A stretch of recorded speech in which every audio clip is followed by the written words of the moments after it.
Student, આજે આપણે પ્રકરણ 10 હેલો આલ્કેન અને હેલો એરિનમાં SN1 પ્રકારની જે પ્રક્રિયા છે એ SN1 પ્રકારની એક આણ્વીય કેન્દ્રનળગી વિસ્થાપન પ્રક્રિયા વિશે જોઈશું. આપણે લાસ્ટ વિડિયોમાં SN2 પ્રકારની દ્વિઆણ્વીય કેન્દ્રનળગી પ્રક્રિયા વિશે જોયું હતું. તો SN1 પ્રકારની જે આ પ્રક્રિયા છે એનો મતલબ શું થાય છે કે એ રાસાયણિક ગતિકી પ્રમાણે છે એક આણ્વીય પ્રક્રિયા છે, એટલે પ્રથમ ક્રમની ગતિકીને અનુસરે છે અને અહીંયા પ્રક્રિયકની જે પ્રક્રિયાનો વેગ છે એ પ્રક્રિયકની સાંદ્રતા પર અસર કરે છે. એટલે માત્ર સબસ્ટ્રેટની આયન, સબસ્ટ્રેટ આપણે લખીએ એટલે કે પ્રક્રિયાથી શું કહે છે, પ્રક્રિયાથીની સાંદ્રતા પર અસર કરે છે. એની સાંદ્રતાનો જે એનો વેગ જે છે શેના પર અસર કરે છે, તો પ્રક્રિયાનો વેગ એ સબસ્ટ્રેટની સાંદ્રતા પર અસર કરે છે.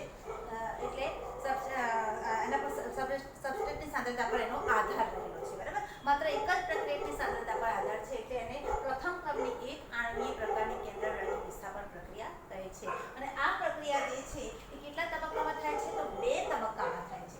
જેવી રીતે એક દ્વિઆણ્વીય પ્રક્રિયા હતી એમ એ પ્રક્રિયા એક તબક્કામાં થતી હતી, અહીંયા એક આણ્વીય પ્રક્રિયા છે એ 2 તબક્કામાં થાય છે. આમાં દરેક વિદ્યાર્થીને મિસ્ટેક થાય છે, એટલે થોડું ધ્યાન રાખજો. એક આણ્વીય પ્રક્રિયા કેમ કહેવાય છે, માત્ર સબસ્ટ્રેટની સાંદ્રતા પર આધાર રાખે છે. દ્વિઆણ્વીય પ્રક્રિયા કેમ કહે છે, બંને પ્રક્રિયકોની સાંદ્રતા પર આધાર રાખે છે.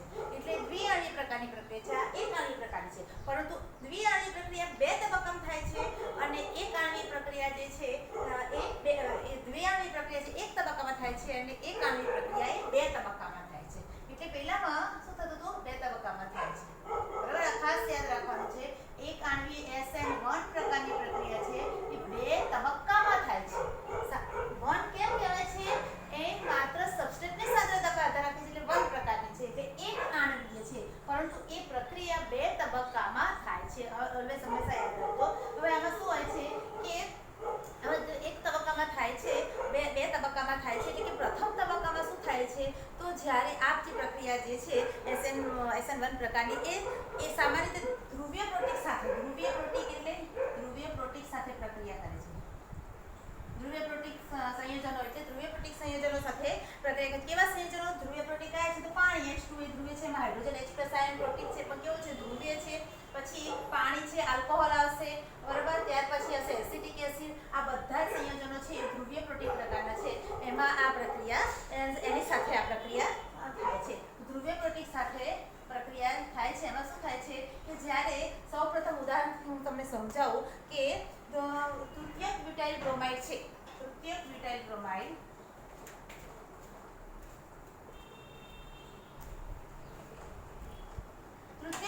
બ્રોમાઇડની જ્યારે આલ્કોહોલ સાથે પ્રક્રિયા થાય છે, એટલે કે અથવા તો પાણી સાથે પ્રક્રિયા થાય, મતલબ કે પ્રોટીક આયન સાથે પ્રક્રિયા થાય છે ધ્રુવીય પ્રોટીક સાથે.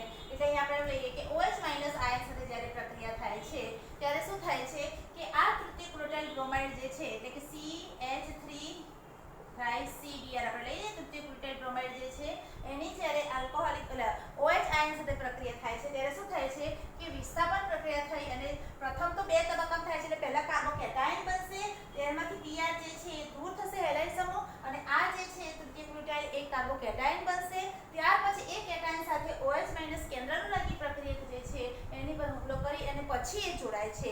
જ્યારે દ્વિઆણ્વીયમાં કેવું હતું, એક સાથે જોડાણ અને ભંગાણ, ખંડન બંને એક સાથે થતું હતું. આમાં એવું નથી, આમાં સ્ટેપ બાય સ્ટેપ થાય છે. એટલે પ્રથમ શું થાય છે કે હેલાઇડ સંયોજન જે છે એ છૂટો થાય છે, કાર્બોકેટાયન બને છે. ત્યારબાદ કાર્બોકેટાયન એ શું છે, OH- આયન એટલે કે કેન્દ્રનળગી વિસ્થાપન પ્રક્રિયક જે છે, કેન્દ્રનળગી પ્રક્રિયક છે એની સાથે જોડાય છે અને વિસ્થાપન પ્રક્રિયા થાય છે. આની જગ્યાએ આવે છે પણ કેન્દ્રનળગી પ્રક્રિયક સાથે એનું કાર્બોકેટાયનનું જોડાણ થાય છે. એટલે 2 સ્ટેપ થાય છે અને શું બને છે, તૃતીયક બ્યુટાઇલ બ્રોમાઇડને જગ્યાએ આલ્કોહોલ બને છે. બરાબર, તો આ નિપજ મળે છે CH3OH.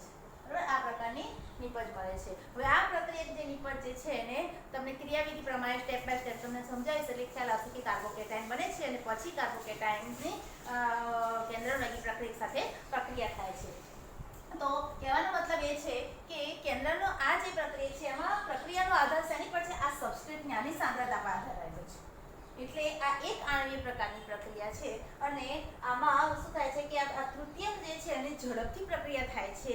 તો કેમ કે કાર્બોકેટાયનની જેટલી સ્થાયીતા વધારે હશે એટલું શું થાય છે કે બ્યુટાઇલ આલ્કોહોલ જે બનવાની પ્રક્રિયા છે એટલે કેન્દ્રનળગી પ્રક્રિયા જોડાવાની પ્રક્રિયા છે ઝડપથી થશે. જેટલો કાર્બોકેટાયનની સ્થાયીતા વધારે હશે કાર્બોકેટાયનની સ્થાયીતા વધારે હશે વધુ તેટલું શું થાય છે કેન્દ્રાનુરાગી પ્રક્રિયકની જોડાણ ઝડપથી થાય અને નિપજ મળે બરાબર। તો પહેલા તો એની સ્થાયીતા વધારવા માટે તો જો અહીંયા મેં બ્યુટાઇલ બ્રોમાઇડ જે લીધો છે તૃતીયક બ્યુટાઇલ બ્રોમાઇડ તો તૃતીયક એટલે જે કાર્બન જે છે એની સાથે હેલાઇડ જોડાયેલો છે એ કાર્બન કેવો છે એ કાર્બન 3 ડિગ્રી છે એટલે 3 ડિગ્રી કાર્બોકેટાયન બનશે તો એની સ્થાયીતા વધારે હોય છે 2 ડિગ્રી કાર્બોકેટાયન હશે તો એની સ્થાયીતા ઓછી છે એના કરતાં 1 ડિગ્રીની એના કરતાં શું કે મિથાઇલ ગ્રુપ છે એની સ્થાયીતા ઓછી હશે એટલે 3 ડિગ્રી કાર્બોકેટાયનની સ્થાયીતા વધારે હોવાથી એ ઝડપથી પ્રક્રિયા આપશે એટલે એક SN1 પ્રકારની એક આણ્વિક પ્રક્રિયામાં પ્રક્રિયાનો પ્રતિક્રિયાત્મકતાનો જે ક્રમ છે એ તૃતીયક 3 ડિગ્રી કાર્બોકેટાયન જે છે એટલે 3 ડિગ્રી બ્રોમાઇડ બ્યુટાઇલ બ્રોમાઇડ જે છે તૃતીયક બ્યુટાઇલ બ્રોમાઇડમાં સૌથી ઝડપથી છે એટલે મેં ડાયરેક્ટ આ વિધાન લીધું કે આમાં ઝડપી પ્રક્રિયા થશે 3 ડિગ્રીની જગ્યાએ 2 ડિગ્રી હોય એટલે અહીંયા H કરી દો અને ટ્વાઇસ કરી દઈશું તો શું થશે દ્વિતીયક બ્યુટાઇલ બ્રોમાઇડ થઈ જશે અહીંયા ફરી H2 કરીને 1 કરી દઈશ બરાબર મિથાઇલ ગ્રુપ 1 હશે અને CH2 તો આ શું થશે પ્રાથમિક બ્યુટાઇલ બ્રોમાઇડ થશે તો તૃતીયક બ્યુટાઇલ બ્રોમાઇડમાં કાર્બોકેટાયન બને છે એ તૃતીયક પ્રકારનો કાર્બોકેટાયન બને છે જેની સ્થાયીતા વધારે હોવાથી એ SN1 પ્રકારની પ્રક્રિયા ઝડપથી આપે છે બરાબર। તો હવે આપણે આગળ જોઈશું કે આ પ્રક્રિયા છે એની ક્રિયાવિધિ કેવી રીતે છે। આ એક આણ્વિક પ્રક્રિયાનું આપણે ઉદાહરણ જોઈશું કે તૃતીયક બ્રોમાઇડ જે છે તૃતીયક બ્રોમાઇડમાંથી શું થાય પ્રથમ તબક્કો જે થાય છે એ 2 તબક્કામાં થતી પ્રક્રિયા છે એમાં પ્રથમ તબક્કો છે કેવો છે ધીમો છે અને પ્રતિવર્તી છે અને ધીમો અને પ્રતિવર્તી તબક્કો છે અને શું બને છે એમાંથી કાર્બોકેટાયન બને છે તો આ કાર્બોકેટાયન જે છે કાર્બોકેટાયન બને છે અહીંયા કાર્બોકેટાયન જે છે આ પ્લસ અહીંયા તમે સાઇન જોઈ શકો છો કે કાર્બોકેટાયન છે પ્લસ સાઇન છે એટલે કાર્બોકેટાયન છે અને પીઆરમાં અહીંયા છે છૂટો પડે છે હવે આ કાર્બોકેટાયન જે છે કેવો છે સ્થાયી છે 3 ડિગ્રી કાર્બોકેટાયન કેવો હોય છે સ્થાયી હોય છે 2 ડિગ્રી ને 1 ડિગ્રીની સરખામણીમાં આ તમે 11મા ધોરણમાં શીખી ગયા છો તો આ 3 ડિગ્રી કાર્બોકેટાયન જે બને છે એ પ્રથમ તબક્કામાં ધીમો તબક્કો છે પ્રતિવર્તી તબક્કો છે પણ જો આ સ્થાયી હશે તો પ્રતિવર્તા ઓછી થશે અને અહીંયા સ્થાયીતા કાર્બોકેટાયન વધારે હશે તો બીજો તબક્કો છે એટલો ઝડપથી થશે એટલે કેન્દ્રાનુરાગી પ્રક્રિયા એની સાથે જોડાશે અને શું થશે બીજો તબક્કો કેવો છે ઝડપી છે એટલે કોઈ પણ પ્રક્રિયા એકથી વધારે તબક્કામાં થતી હોય તો પ્રક્રિયાનો વેગ જે છે ધીમા તબક્કા પર આધાર રાખે છે તો આ તબક્કો છે વેગ નિર્ણાયક તબક્કો તરીકે ઓળખાય છે તો તબક્કો 1 જે છે આમાં જે C1 જે આ બંધ તૂટવા માટે બંધ તૂટે છે બરાબર અને આ કાર્બોકેટાયન કાર્બોએનાયન બને છે એટલે કાર્બોકેટાયન બને છે અને Br - આયન છૂટો પડે છે તો આ જે પ્રક્રિયા છે એમાં ઊર્જાની જરૂર પડે છે અને આ જે ઊર્જા જે છે એ પ્રોટિક આયન જે છે એમાંથી મળે છે એટલે પ્રોટિક આયન જે છે પ્રોટિક દ્રાવકો જે છે એના પ્રોટોન દ્વારા અને જે Br - આયન જે છે હેલાઇડ આયન છે એના દ્રાવક યોજન દ્વારા પ્રાપ્ત છે Br - આયન જે છે એના દ્રાવક યોજન પ્રક્રિયા એટલે આને પ્રોટિક આયનના પ્રોટોન દ્વારા પ્રાપ્ત થાય છે એટલે કે જે પ્રોટિક દ્રાવક જે છે તમારે અહીંયા પ્રક્રિયામાં આપણે જે પ્રોટિક દ્રાવક તરીકે પાણી ધ્રુવીય દ્રાવક પ્રોટિક દ્રાવક પાણી આલ્કોહોલ કે એસિડિક એસિડ કહેવામાં આવે છે અહીંયા આપણે OH - આયન જે એન્ટર કરીએ છીએ આલ્કોહોલિક અથવા તો શું કહેવાય કે પાણી જે લીધું તો એમાં જે H+ આયન જે પ્રોટિક જે છે એની Br - આયન સાથે દ્રાવક યોજન યોજના થાય છે એના દ્વારા જે ઊર્જા બળે છે એ ઊર્જાનો અહીંયા બંધ તૂટવા માટે ઉપયોગ થાય છે એટલે ઊર્જાની જરૂર પડે છે ઊર્જા આપણને ક્યાંથી મળે છે તો પ્રોટિક દ્રાવકો છે એના પ્રોટોન દ્વારા અને હેલાઇડ આયનના દ્રાવક યોજન દ્વારા પ્રાપ્ત થાય છે પ્રોટિક દ્રાવકના પ્રોટોન દ્વારા અને હેલાઇડ આયનના દ્રાવક યોજન દ્વારા આપણે પ્રાપ્ત થાય છે તો આ MCQમાં ઘણે પૂછાતું હોય તો તમારે મેન્શન કરવું જરૂર છે કે ઊર્જા ક્યાંથી મળે છે બરાબર તો આવી રીતે પ્રથમ તબક્કામાં કાર્બોકેટાયન બન્યા પછી કાર્બોકેટાયનની બીજા તબક્કામાં ઝડપી પ્રક્રિયા થઈ અને કેન્દ્રાનુરાગી વિસ્થાપન પ્રક્રિયા સાથે જોડાઈ જાય છે અને આવી રીતે આપણને નિપજ મળે છે તો આ જે પ્રક્રિયા જે છે એમાં પ્રક્રિયાનો પ્રતિક્રિયાત્મકતાનો ક્રમ કહીએ તો 3 ડિગ્રી કાર્બોકેટાયનમાં શું થાય સૌથી વધારે છે કારણ કે 3 ડિગ્રી કાર્બોકેટાયન જે બને છે એ સ્થાયી છે એટલે એમાં સૌથી વધારે એના કરતાં 2 ડિગ્રીનો અને એના કરતાં 1 ડિગ્રી અને એના કરતાં શું હશે મિથાઇલ ગ્રુપ જે છે એટલે કે જો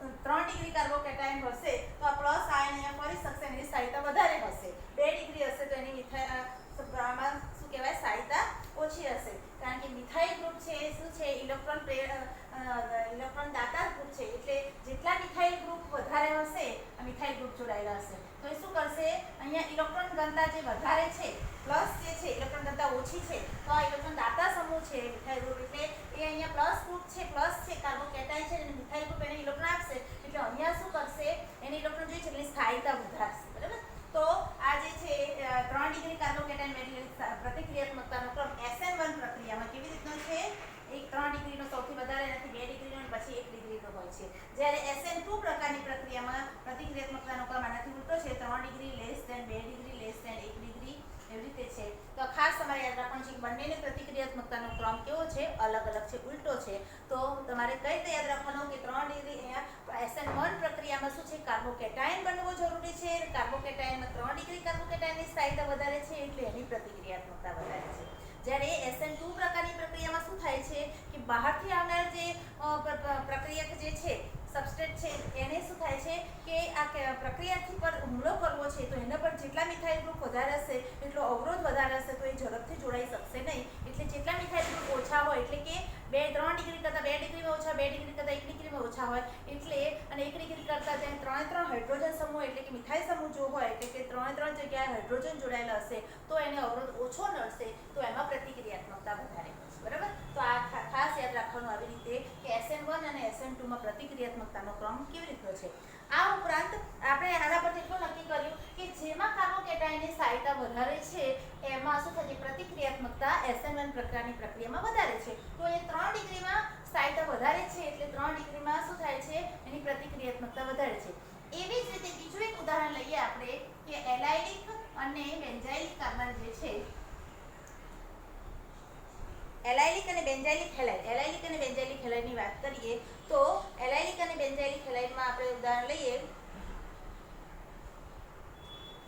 એલાઇલિક એટલે તમને ખબર છે કે જ્યાં હેલોજન સમૂહ જોડાયેલો છે એના બાજુનો કાર્બન દ્વિબંધ વાળો હોય દાખલા તરીકે H2C બરાબર C અને અહીં ડબલ બોન્ડ છે CH અને અહીંયા કાર્બન જે છે CH2 અને એની જોડે CH જોડાયેલો હોય આવી રીતે જો હોય આને શું કહે છે હેલોજન Cl હોય કે આપણે X લઈ લઈએ બરાબર FCl બીએન ગમે તે હેલોજન સમૂહ જોડાયેલો છે તો હેલોજન સમૂહ જે કાર્બન સાથે જોડાયેલો છે હવે આ કાર્બનની સંયોજકતા તૈયાર થઈ ગઈ એ કાર્બનની બાજુનો કાર્બન જે છે એ દ્વિબંધ ધરાવતો હોય તો આને શું કહે છે એલાઇલિક હેલાઇડ કહે છે શું કહે છે એલાઇલિક હેલાઇડ આપણે શરૂઆતમાં જોયું છે બરાબર એ રીતે બેન્ઝાઇલિક હેલાઇડ કોને કહે છે તો બેન્ઝીનમાં તો આપણે જોઈએ તો બધા કાર્બન જે છે એ શું છે દ્વિબંધ ધરાવતા છે તો આ કાર્બન દ્વિબંધ ધરાવે છે એને એ જે CH2X હશે તો આ હેલોજન ધરાવતો કાર્બનની બાજુનો કાર્બન જે છે દ્વિબંધ ધરાવે છે તો આને શું કહે છે બેન્ઝાઇલિક હેલાઇડ તો એલાઇલિક કે બેન્ઝાઇલિક હેલાઇડ જે છે એમાં જ્યારે કાર્બોકેટાયન બનશે હવે આમાંથી આ X ગ્રુપ દૂર થઈ જશે તો શું થશે આ અહીંયા પ્લસ બનશે તો આ શું થયો કેટાયન થયો એલાઇલિક કેટાયન આ શું તો બેન્ઝાઇલિક કેટાયન બનશે બરાબર તો અહીંયા જે છે આ પ્લસ છે એ અહીંયા બાજુનો કાર્બન અહીંયાથી ઇલેક્ટ્રોન જે છે અહીંયા મેળવી લેશે અહીંયા ઇલેક્ટ્રોન એને તો જોઈએ છે તો આને પ્લસ છે ઇલેક્ટ્રોન જોઈએ છે તો ઇલેક્ટ્રોન લેશે તો આ અહીંયાથી ઇલેક્ટ્રોન અહીંયા જશે એટલે શું થશે સંસ્પંદન જોવા મળશે આમાં શું જોવા મળશે સંસ્પંદન જોવા મળશે સંસ્પંદનને કારણે કાર્બોકેટાયન કેવો છે સ્થાયી બનશે એટલે એલાઇલિક હેલાઇડ જે છે એનો કાર્બોકેટાયન કેવો બનશે સંસ્પંદનને કારણે કેવો બનશે સ્થાયી બનશે એટલે અહીંયા CH2+ છે તો પછી બીજું એનું સંસ્પંદનથી કેવું થશે સંસ્પંદનથી કેવું થશે આ બાજુ બની જશે H2C આ પ્લસ અહીંયા આવી જશે સિંગલ બોન્ડ અહીંયા આવશે અને અહીંયા પછી CH2 આમ થઈ જશે ડબલ બોન્ડ અહીંયા આવી જશે એટલે આ ડબલ બોન્ડ આવી રીતે શું થાય છે સંસ્પંદનના કારણે ફરે છે એટલે આની સ્થાયીતા સારી છે એટલે પણ આની પ્રતિક્રિયાત્મકતા પણ કેવી છે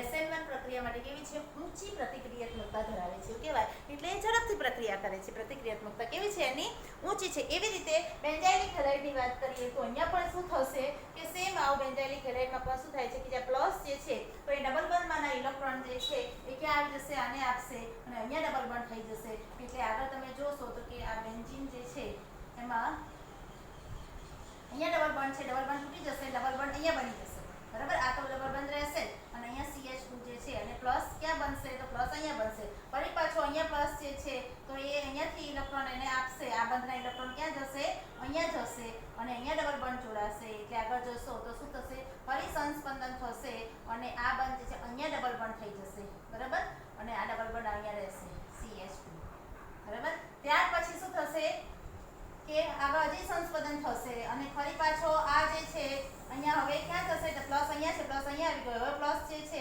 આ ઇલેક્ટ્રોન આને અહીંયા આપશે બંધ બનવા માટે આ કાર્બનને. એટલે અહીંયા શું થશે, આ કાર્બન કહેશે હું તને આપું છું, તારી પાસે ઇલેક્ટ્રોન નથી, તારી પાસે લઈ લો. અહીંયાથી શું થશે, અહીંયા પ્લસ અહીંયા આવી જશે. દેખાય છે બધાને? અહીંયા પ્લસ આવશે અને અહીંયા બંધ બનશે, અહીંયા બંધ બનશે અને ડબલ બંધ આવશે. એટલે બધું પ્લસ જે ધન આયન જે છે એટલે ઇલેક્ટ્રોન ઘનતા શું થશે, બધે ફરતી રહે છે. એટલે એને કારણે શું થાય છે કે આમાં સંસ્પંદન વધારે જોવા મળે છે.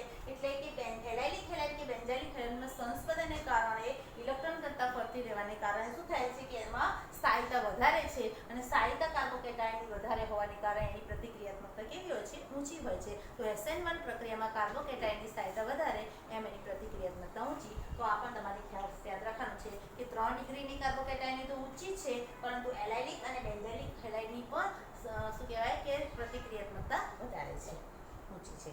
પછી ત્યાર પછી આપણે કે આલ્કાઇલ સમૂહ અને હેલાઇડ સમૂહ જે છે એની વાત કરીએ તો હેલાઇડ સમૂહ SN1 અને SN2 બંને પ્રક્રિયા માટે હેલાઇડ સમૂહ જે છે SN1 અને SN2 આ SN1 પ્રક્રિયા છે, પણ SN1 અને SN2 બંને પ્રક્રિયા માટે જે શું કહે છે આવનાર સમૂહ જે જોડાના અવશિષ્ટ સમૂહ જે દૂર થનાર સમૂહ જે છે એની વાત કરીએ આલ્કાઇલ હેલાઇડની પ્રતિક્રિયાત્મકતા. તો અવશિષ્ટ સમૂહની વાત કરીએ તો અવશિષ્ટ સમૂહ જે છે જે દૂર થનાર સમૂહ છે એમાં કોની પ્રતિક્રિયાત્મકતા વધારે છે, તો આયોડિન જે છે RI જે છે એની greater than RBr greater than RCl greater than Rn આ પ્રતિક્રિયાત્મકતા છે. એટલે કહેવાનો તાત્પર્ય એવો છે કે અવશિષ્ટ સમૂહ દૂર થનાર સમૂહ જે છે એમાં કોની પ્રતિક્રિયાત્મકતા આનું કદ મોટું છે તે ઝડપથી દૂર થઈ જશે, પછી આનું અને આનું કે આકર્ષણ વધારે છે એટલે આને દૂર કરવો થોડો મુશ્કેલ છે. એટલે પ્રતિક્રિયાત્મકતા કોની સૌથી વધારે છે, તો આયોડિનની. એટલે ઝડપથી દૂર થઈ શકશે એટલે કાર્બોકેટાયન બનાવવામાં સરળતા કરે છે. એટલે આ જે પ્રતિક્રિયાત્મકતાનો ક્રમ છે અવશિષ્ટ સમૂહ માટે તો એ આ પ્રકારે છે.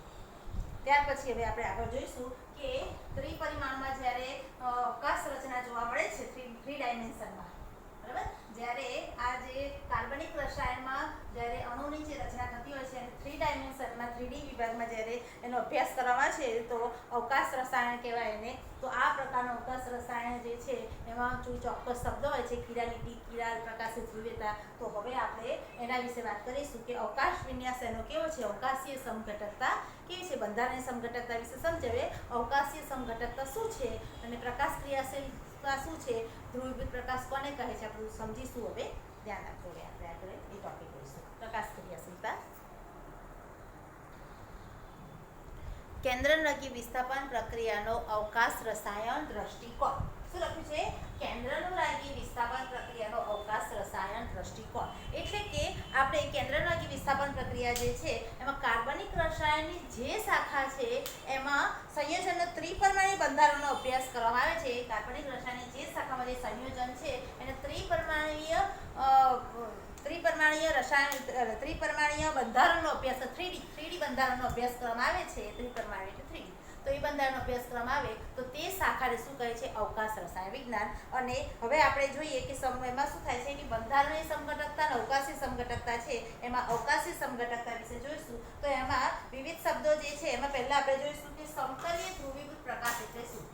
સમતલીય ધ્રુવીભૂત પ્રકાશ, બરાબર. આપણે એક એક શબ્દોથી વારાફરતી શું કરીશું, માહિતગાર થતા જઈશું. તો પહેલા જોઈએ કે સમતલીય ધ્રુવીભૂત પ્રકાશ એટલે શું. તો સમતલીય ધ્રુવીભૂત પ્રકાશ એટલે શું જોઈશું. તો સામાન્ય પ્રકાશ જે હોય છે એ કેવો હોય છે, અધ્રુવીભૂત હોય છે. એટલે કે એને બધી જ દિશામાં એના કંપનો જોવા મળે છે. એના કંપનો કઈ છે, બધી દિશામાં જોવા મળે છે. આ અધ્રુવીભૂત પ્રકાશ જે છે એને નિકોલના પ્રિઝમ અથવા તો પોલરાઇડ જે સ્ફટિક જે છે, ટુર્મેલિન પ્લેટ અથવા તો નિકોલ પ્રિઝમમાંથી આ સફેદ પ્રકાશ છે. શું છે, આ સફેદ પ્રકાશ જે છે આપણે જે જોવા મળે છે સૂર્યપ્રકાશનો પ્રકાશ, એને નિકોલ પ્રિઝમમાંથી પોલરાઇડ સાધનમાંથી પસાર કરવામાં આવે છે અને એના કંપનો બધી દિશામાં છે. એનામાંથી શું થાય છે, નિકોલ પ્રિઝમમાંથી પસાર કરવામાં આવે છે. શેમાંથી, પોલરાઇડ સાધનમાંથી અથવા તો નિકોલ પ્રિઝમમાંથી પસાર કરવાથી આ પ્રકાશ કેવો બને છે, એક જ દિશામાં એનું કંપન જોવા મળે. એટલે ફક્ત એક જ તલમાં એના દોલનો જોવા મળે છે એવી રીતનું. એટલે કે જસ્ટ આ રીતનો પ્રકાશ જે છે એને એક જ દિશામાં આવે,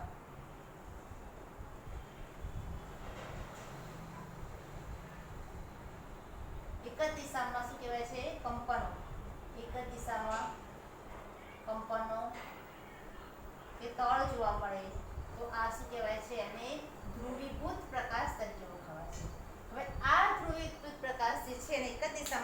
આપવાનું જોવા મળે છે, બરાબર. તો આ જે ધ્રુવીકૃત પ્રકાશ જે છે એને શું કહે છે, એને જ્યારે એવો પદાર્થ જેવું લેવામાં આવે છે, એવો સંયોજન કે પદાર્થ જે છે એનામાં ધ્રુવીભૂત પ્રકાશ એક સંયોજન જે છે કાર્બનિક સંયોજન, એ કાર્બનિક સંયોજન જે છે એનું શું કરવામાં આવે છે, કાર્બનિક સંયોજનના દ્રાવણમાંથી આ પ્રકાશને પસાર કરવામાં આવે. સંયોજનનું દ્રાવણ જે છે આમ ભરેલું છે એમાંથી આ ધ્રુવીભૂત પ્રકાશને ધ્રુવીભૂત પ્રકાશને પસાર કરવામાં આવે અને આ સંયોજન એ ધ્રુવીભૂત પ્રકાશનું કોણાવર્તન કરે જમણી બાજુ કે ડાબી બાજુ, બરાબર. તો એ કોણાવર્તન કરે તો આ પદાર્થ જે છે એ પ્રકાશ ક્રિયાશીલ પદાર્થ કહેવાય. કેવો કહેવાય? પ્રકાશ ક્રિયાશીલ પદાર્થ કહેવાય. આ ઘટનાને શું કહે છે? પ્રકાશ ક્રિયાશીલતા.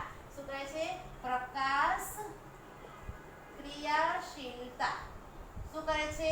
કાર્બનિક સંયોજન ધ્રુવીભૂત પ્રકાશનું કોણાવર્તન કરે તો એ કાર્બનિક સંયોજન પ્રકાશ ક્રિયાશીલ છે એમ કહેવાય. આ પદાર્થને પ્રકાશ ક્રિયાશીલ પદાર્થ અને આ ઘટનાને પ્રકાશ ક્રિયાશીલતા કહે છે, બરાબર. તો સમતલે ધ્રુવીભૂત પ્રકાશ ક્રિયાશીલતા બે શબ્દોથી વાકેફ થઈ ગયા. હવે ત્રીજા નંબરમાં કીધું છે કે કિરાલિટી એટલે શું? તો કિરાલિટી એટલે શું થાય છે કે પ્રકાશ ક્રિયાશીલ પદાર્થ જે છે સંયોજન છે એમાં કાર્બનની ચારે ચાર પ્રકાશ ક્રિયાશીલ સંયોજન એક પ્રકારનું કાર્બનિક સંયોજન છે જે ધ્રુવીભૂત પ્રકાશનું કોણાવર્તન કરે છે. તો આ કાર્બનિક સંયોજનમાં કાર્બનની ચારે ચાર સંયોજકતા જે કેવી હોય? અલગ અલગ હોય, બરાબર. અલગ અલગ હોય એટલે એ કાર્બન કેવો બને છે? અસમ કાર્બન અથવા તો કિરાલ કાર્બન તરીકે ઓળખાય છે, બરાબર. શું કહે છે? અસમ કાર્બન અથવા કિરાલ કાર્બન. ચારે ચાર સંયોજકતા અહીંયા CH અહીંયા OH અને NO2 હોય, મતલબ કે ચારે ચાર સંયોજકતા અલગ અલગ પરમાણુ વડે સંતોષાયેલી હોય તો શું છે તેવા કાર્બનને અસમ કાર્બન અથવા તો કિરાલ કાર્બન કહે છે. અને જે પદાર્થો તેમના પ્રતિબિંબ પર અધ્યારોપિત ના થતા હોય તો તેને કિરાલ પદાર્થો કહે છે અને આવા ગુણધર્મોને કિરાલિટી કહે છે. એટલે કે જે પદાર્થો દાખલા તરીકે એના પ્રતિબિંબ પર અધ્યારોપિત ના થતા હોય, દાખલા તરીકે મારો આ હાથ છે, બરાબર. તો એનું પ્રતિબિંબ જોવા મળે તો અહીંયા હું મિરર મૂકી દઈશ વચ્ચે, અહીંયા મિરર, તો આ બાજુ એનું પ્રતિબિંબ આવું મળશે. હવે આ જે છે એના પર અધ્યારોપિત થાય છે ના નથી થતું કારણ કે અંગૂઠો આ બાજુ છે અને અંગૂઠો આ બાજુ છે. આનું આ જે છે એ આનું આ પ્રતિબિંબ છે, તમે દર્પણ અહીંયા મૂકશો વચ્ચે તો આ પ્રતિબિંબ આવું દેખાશે. આંગળી પહેલા હશે પછી આ થશે, બરાબર. એટલે આવી રીતે દેખાશે, આમ જ હશે, બરાબર. તો આ હાથ છે આની પર અધ્યારોપિત નથી થતો. તો શું કીધું છે કે જે પદાર્થો જે છે એ પ્રતિબિંબ પર અધ્યારોપિત ના થાય તો તે પદાર્થોને શું કહે છે? કિરાલ પદાર્થો. આ ગુણધર્મને શું કહે છે? કિરાલિટી. એટલે તમને જે કાર્બનિક સંયોજનનું ઉદાહરણ આપવામાં આવશે, હજી આગળ હું તમને કાર્બનિક સંયોજનનું જે છે ઉદાહરણ આપીશ કે કાર્બન હોય અહીંયા આવી રીતે જોડાયેલું હોય, અહીંયા Br જોડાયેલો હોય, અહીંયા CH3 હોય, અહીંયા CH3 હોય, અહીંયા CH3 હોય. હવે એનું પ્રતિબિંબ પર જે જોઈએ તો પ્રતિબિંબમાં શું આવશે? અહીંયા C, અહીંયા પર CH3, પછી શું આવશે? આ Br જે અહીંયા છે તો પહેલો Br અહીંયા આવશે, બરાબર. અહીંયા આ છે CH3 છે, બરાબર. તો એ CH3 જે છે એ આ બાજુ આવશે, આ જે છે Br હશે તો અહીંયા પહેલા Br આવશે, બરાબર. અહીંયા આમ CH3 છે તો અહીંયા આવશે CH3, આ છે CH3. તો આને આની પર મૂકી તો અધ્યારોપિત થાય ના થાય? આ એનું પ્રતિબિંબ જો હોય તો આનું પ્રતિબિંબ એની પર અધ્યારોપિત ના થાય. તો આ શું કહેવાય છે? આ ગુણધર્મને શું કહે છે? કિરાલિટી ગુણધર્મ કહે છે. અને અધ્યારોપિત ના થતા હોય તો આ પદાર્થને કિરાલ પદાર્થો કહે છે. શું કહે છે? કિરાલ પદાર્થો. એના પ્રતિબિંબ પર અધ્યારોપિત ના થતા હોય શું કહે છે? કિરાલ પદાર્થો. એટલે કિરાલિટી શું છે? કિરાલ પદાર્થો શું છે? તમને ખ્યાલ આવી ગયો? પ્રકાશ ક્રિયાશીલતા શું છે, બરાબર. પછી ત્રીજું અહીં કીધું છે કે અસમિત પ્રતિબિંબ જોઈ લઈએ. પછી એક ખાસ વાત ત્યાંથી થોડી ભૂલ થઈ ગઈ. આપણે આ પ્રકાશ ક્રિયાશીલ સંઘટકતામાં શું જોયું કે પ્રકાશ ક્રિયાશીલ પદાર્થ કોને કહે છે કે જે સંયોજન છે એ ધ્રુવીભૂત પ્રકાશનું કોણાવર્તન દર્શાવે. પરંતુ ધ્રુવીભૂત પ્રકાશનું કેવું કોણાવર્તન દર્શાવે? તો ઘડિયાળના કાંટાની દિશામાં કોણાવર્તન દર્શાવે. એટલે કે જમણી બાજુ કોણાવર્તન દર્શાવે. જમણી બાજુ એટલે ડેક્સ્ટ્રો કહેવાય. અને ઘડિયાળના કાંટાની દિશામાં, ઘડિયાળના કાંટાની દિશામાં આમ જોઈએ ને જમણી બાજુ 1 2 3 4 વાગતા આવે એટલે ઘડિયાળના કાંટાની દિશામાં ભ્રમણ થતું હોય, કોણાવર્તન કરે જે પદાર્થ, તો એ જે પરિભ્રમણ થયું કહેવાય એ કોણાવર્તન કેવું કહેવાય છે? પ્લસ પ્રકારનું, ડી પ્રકારનું ડેક્સ્ટ્રો કહેવાય, બરાબર. એટલે એને પ્લસ તરીકે ઓળખવામાં આવે છે.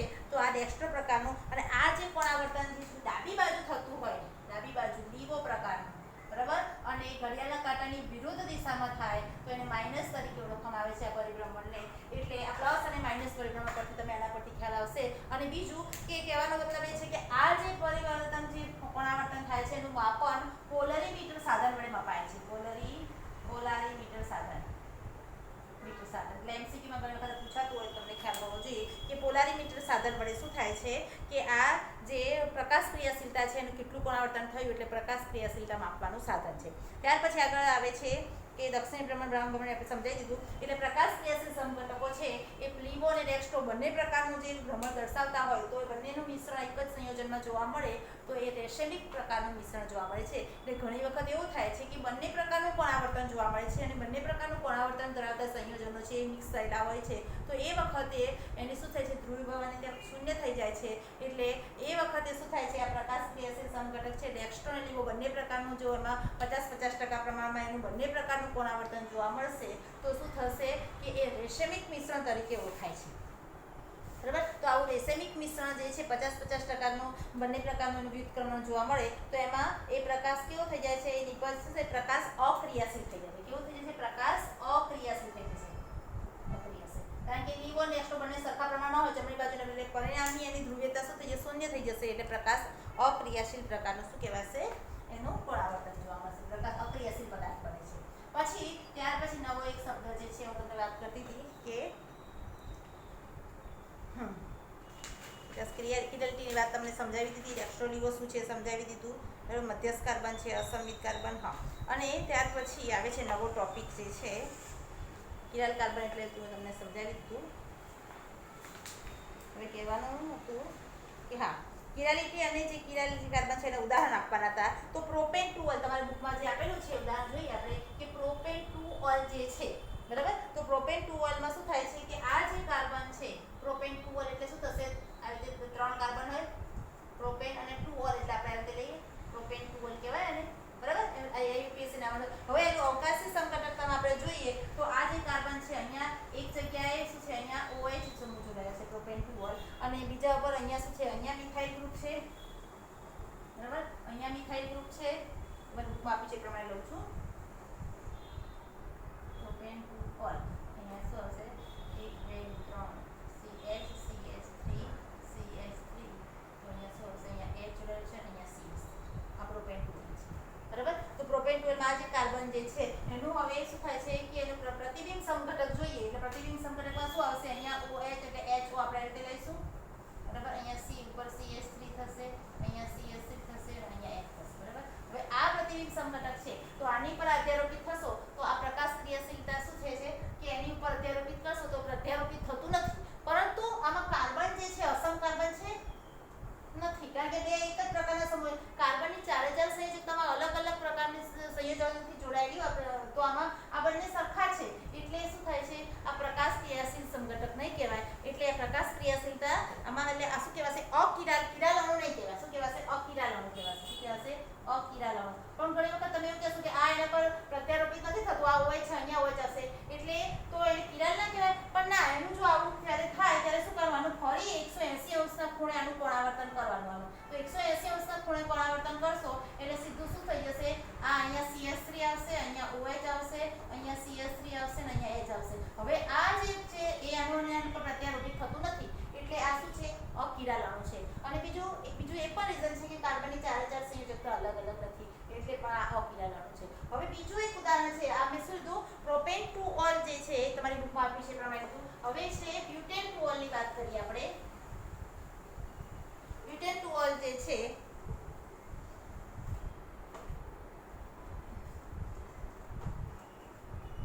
બ્યુટેન 2 અહીંયા આવે છે બરાબર. એનો મતલબ શું થયું અહીંયા CH3 છે CH2 છે અહીંયા શું આવશે CH અહીંયા CH3 છે એટલે આપણે આને આવી રીતે લખી શકીએ C2 અને C2H5 કરી દઈએ C2H5 કાર્બન અહીંયા હાઇડ્રોજન છે બરાબર. બીજી રીતે લખું તમને સારું દેખાશે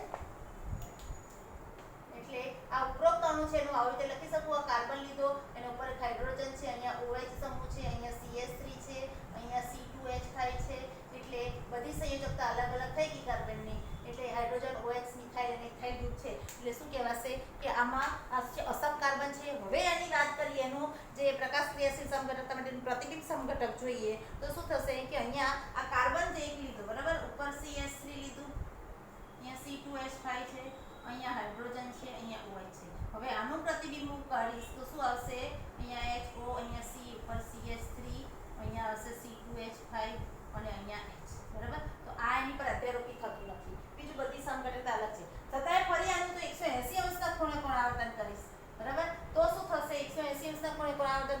ત્યારે પણ શું થાય છે કે અહીંયા CH2 જે છે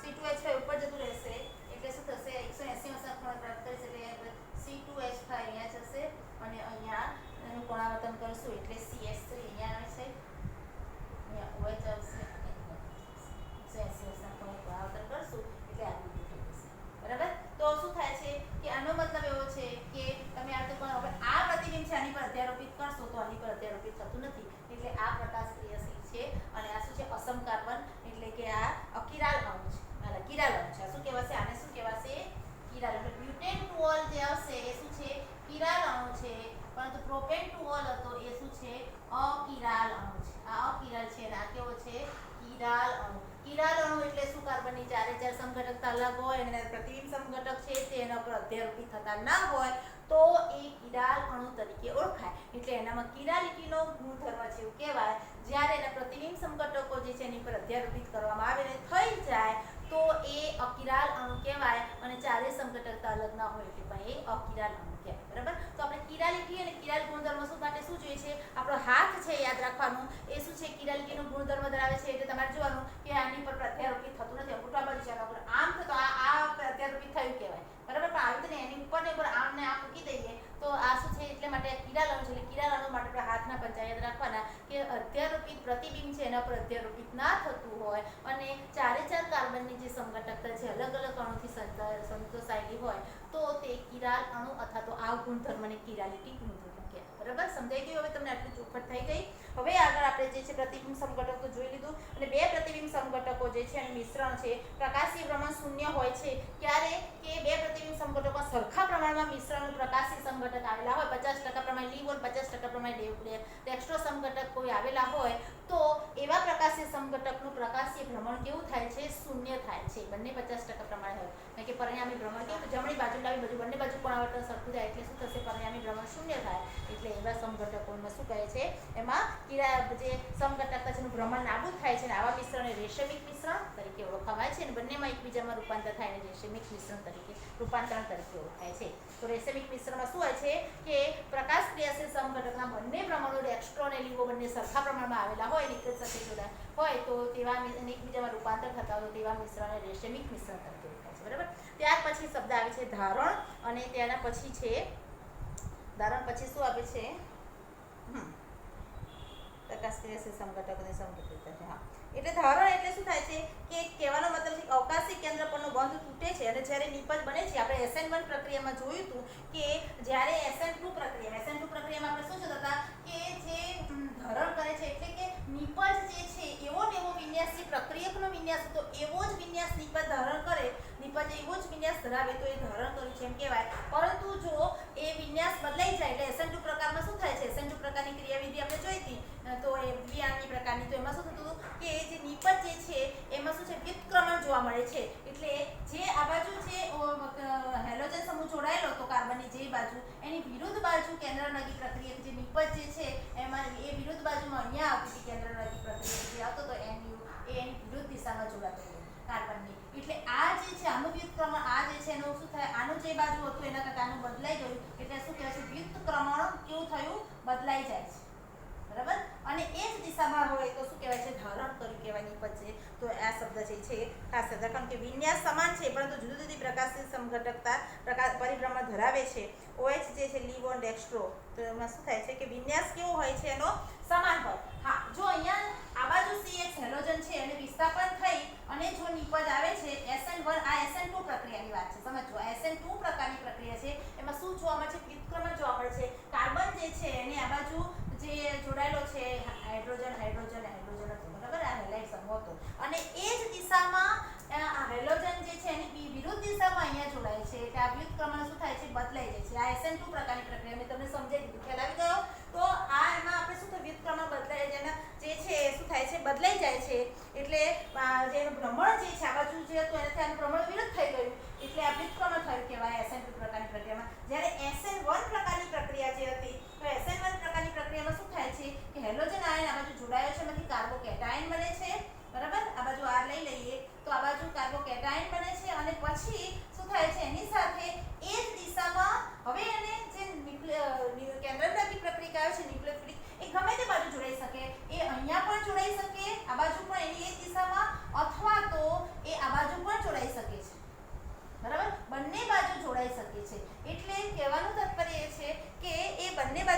શકે છે. તો શું થશે? રેસેમિક મિશ્રણ હશે SN2 SN1 પ્રકારની પ્રક્રિયામાં. પરંતુ ઘણી વખત કેવું હોય છે કે જો એ જ દિશામાં જોડાય, આ બાજુ છે એ જ દિશામાં જોડાય, બરાબર, તો એને ધારણ કર્યું કહેવાય કે એ જ દિશા એને ધારણ કરી છે, તો એને ધારણ કહે છે. પરંતુ જોડાનાર જે પ્રક્રિયા જે છે એ પરિભ્રમણ ડેક્સ્ટ્રો કે આ જો ડેક્સ્ટ્રો દર્શાવતું હોય, આ કોણાવર્તન લીંબો પણ દર્શાવી શકે.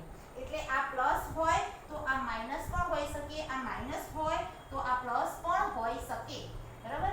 એ પરંતુ એની દિશા છે એ જ દિશામાં હશે તો એને ધારણ કર્યું એમ કહેવાય. એટલે એની દિશા એક જ હોય પરંતુ એટલે એનો વિન્યાસ જે છે બદલાતો નથી. એનો શું છે? વિન્યાસ છે સમાન છે. શું છે? આ શબ્દ યાદ રાખજો. વિન્યાસ સમાન છે, વિન્યાસ સમાન છે, પરંતુ પ્રકાશ ક્રિયાશીલતા બદલાય છે. પ્રકાશ ક્રિયાશીલતા જે છે, પ્રકાશ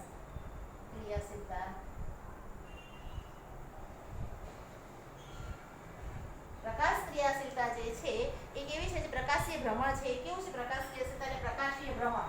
વિન્યાસ સમાન છે પરંતુ પ્રકાશીય ભ્રમણ જે છે એ જુદું છે, બરાબર. એવું પણ થઈ શકે છે.